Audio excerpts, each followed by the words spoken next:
하는 모든 자들은 불과 유황으로 타는 못에 던져지리니 이것이 둘째 사망이라. 요한계시록 21장 8절. 거짓말은 인류의 역사 초부터 시작되었습니다. 하나님께서 아담과 이브를 창조하신 후에 간사한 뱀이 하와에게 와서 하나님이 참으로 너희에게 동산 모든 나무의 열매를 먹지 말라 하시더냐고 묻자 하와는 동산 나무의 열매를 우리가 먹을 수 있으나 동산 중앙에 있는 나무의 열매는 너희가 죽을까 하노라 하였느니라 고 말했습니다. 하나님께서는 분명히 내가 먹는 날에는 반드시 죽으리라 고 말씀하셨지만 하와는 뱀에게 죽을까 하노라 라고 거짓말을 했습니다. 인류 최초의 거짓말이었습니다. 아담과 하와는 큰 아들 가인과 둘째 아들 아벨을 낳았습니다. 가인은 농사꾼이 되었고 아벨은 양치기가 되었습니다. 가을이 되자 가인은 농작물로 아벨은 양의 첫 새끼와 그 기름으로 하나님께 제사를 드렸는데 하나님께서는 아벨의 제사만 받으셨습니다. 이에 분개한 가인이 동생과 함께 들에 있을 때 동생 아벨을 쳐 죽였습니다. 인류 최초의 살인사건, 그것도 친동생을 살해한 사건입니다.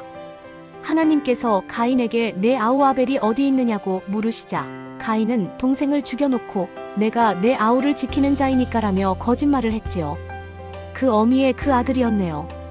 2025년 트럼프 대통령의 첫 번째 행정명령은 미국의 불법 체류자들 중 범법을 한 자들을 모두 본국으로 추방하라는 것이었습니다.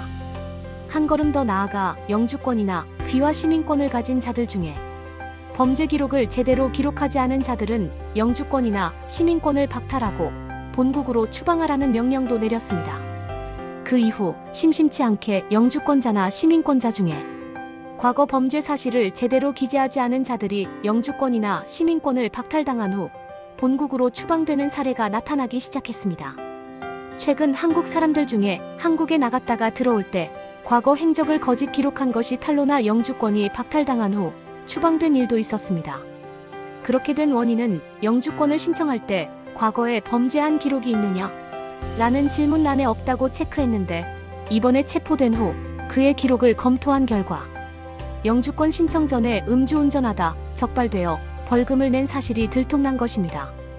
이 일로 그는 영주권을 박탈당한 후 한국으로 추방되었습니다. 이 사람뿐만 아니라 LA를 비롯한 미국 전역으로 영주권을 가진 사람들 가운데 ICE에 체포된 후에 범죄 기록을 감춘 것이 밝혀지면 영주권이 박탈되고 본국으로 추방되는 사례가 적지 않게 일어나고 있습니다. 어떤 영주권이 박탈된 사람은 과거에 세금을 제대로 보고하지 않은 것이 탄로나 벌금과 함께 추방 위기에 놓였습니다. 성경에 보면 거짓말 때문에 인생을 망친 사람들이 적지 않습니다. 구약의 엘리사 선지자의 시종기하시는 나아만 장군으로부터 은 2달란트와 옷 2벌을 받고도 거짓말을 한 죄로 자신은 물론 그의 자손만대가 모두 나병환자가 되는 저주를 받았습니다. 신약에는 아나니아와 삽비라 부부가 밥 한 돈을 일부 감추고 베드로에게 거짓말을 한 죄로 두 부부가 성전 안에서 같은 날 즉사한 사실을 기록하고 있습니다. 기독교에서 거짓말 한 대가는 무섭습니다.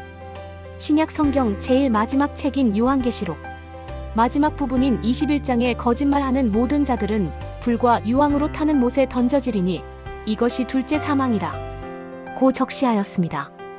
거짓말한 자들은 결코 구원을 받을 수 없다는 말씀입니다. 예수님만 믿으면 천국에 간다고 생각하지만 성경은 거짓말하는 자들은 천국으로 가는 것이 아니라 불과 유황에 타는 지옥으로 간다고 분명히 밝히고 있습니다. 아무리 나에게 손해가 되는 일이라 할지라도 거짓말을 해서는 안 되고 진실만을 말하는 참된 그리스도인이 되어야 합니다. 영주권을 받은 지 40년 만에 거짓이 밝혀져 영주권을 박탈당하는 사실은 거짓말은 언젠가 밝혀지는 때가 온다는 것을 보여주는 예입니다. 우리는 사후 심판주 하나님 앞에서 우리가 살아생전에 행했던 거짓말이 밝혀지는 때가 올 것입니다. 성도는 구별된 사람입니다. 성도는 진실만을 말하는 사람입니다. 우리 모두 진실한 성도가 되기 위해 기도하면서 정직을 실천하며 살아갑시다. 샬롬.